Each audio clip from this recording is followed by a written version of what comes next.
the streets. According to Chacho, they made him drink a GHB-laced beverage. Next thing he remembers was being subjected to unspeakable acts of torture and bondage by both men. Evidently, they did date rape drug him, from what we understand, and he escaped out a bathroom window. He underwent intense torture. Chacho felt that his life was in danger and recalls desperately struggling to find a way out.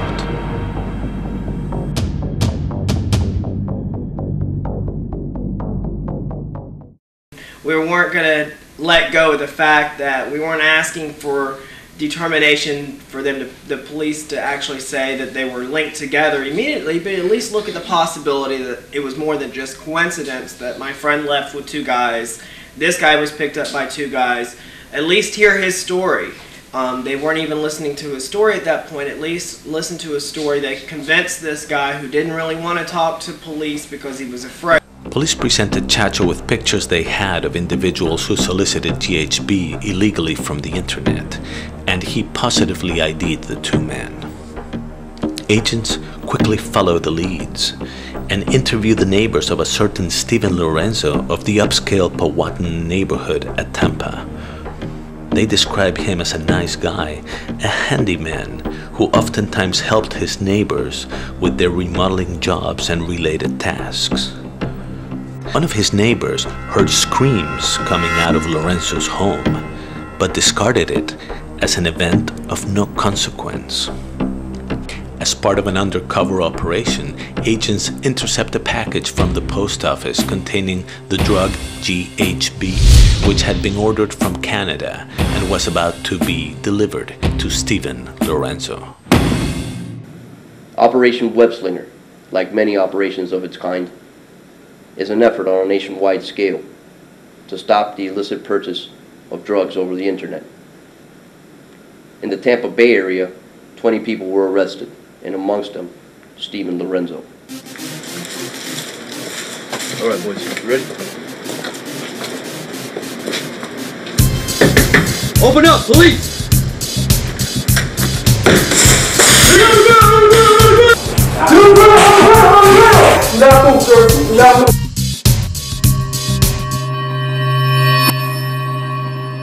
Steven Lorenzo is detained on a charge of soliciting illegal drugs over the internet with the intent to use them.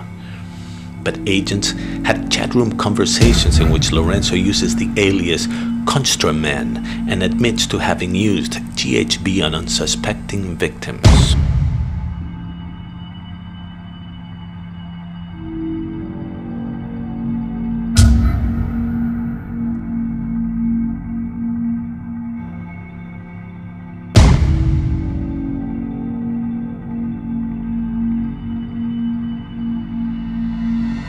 We interviewed some of the neighbors, and he had helped one of the neighbors with a fire that they had in their house. He came and helped them put the fire out and helped rebuild their home. So he portrayed himself as a very upstanding individual. Steven Lorenzo is interrogated at police headquarters. Police want to know whether he had any connection with Wacholtz's murder or with Galehouses' disappearance. But he denies ever having seen the 2 men before. At that point, it was pretty much an ongoing investigation. Lorenzo had pictures of the 2 missing men in his home, which he stated were from the flyers that were passed out during the initial search for Galehouse and Wacholtz. Agents had a feeling, based on their experience, that they were on the right track. But they had no way to link Lorenzo to the victims, so they had to devise a plan. In a related search at Peru, Illinois, at the home of an individual who chatted with Lorenzo on several occasions about drugging unsuspecting men, police make a stunning find.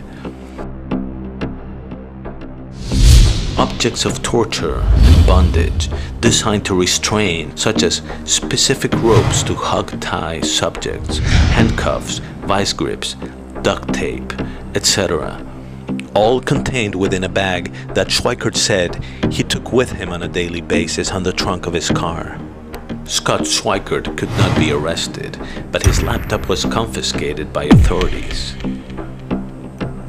And beside it, agents found a business card which belonged to Stephen Lorenzo.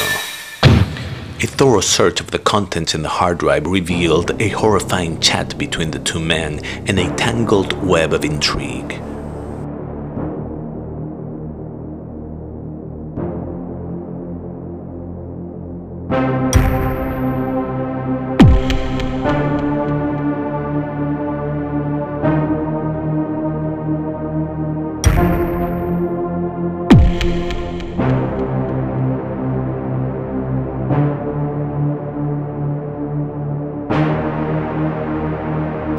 Two like-minded criminals, Scott Schweikert from Chicago and Stephen Lorenzo from Tampa, planned on getting together to ensnare their victims, drug them, torture them, and then make them disappear. Investigators confront Lorenzo with the hard evidence. There were references made between Lorenzo and Schweikert referring to snuff films, or films depicting actual death, where a victim is sold without his knowledge and tricked into believing he is going to be an actor in a movie and then murdered on film.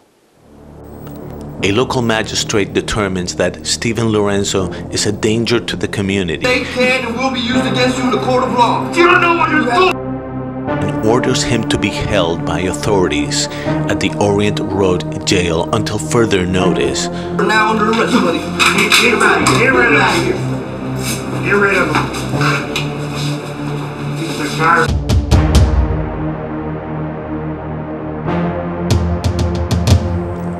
Stephen Lorenzo is denied the possibility of bail until further investigations have concluded. Now that Stephen Lorenzo was behind bars, could investigators positively link him to the mysterious disappearance of Jason Galehouse or to the murder of Michael Wacholtz?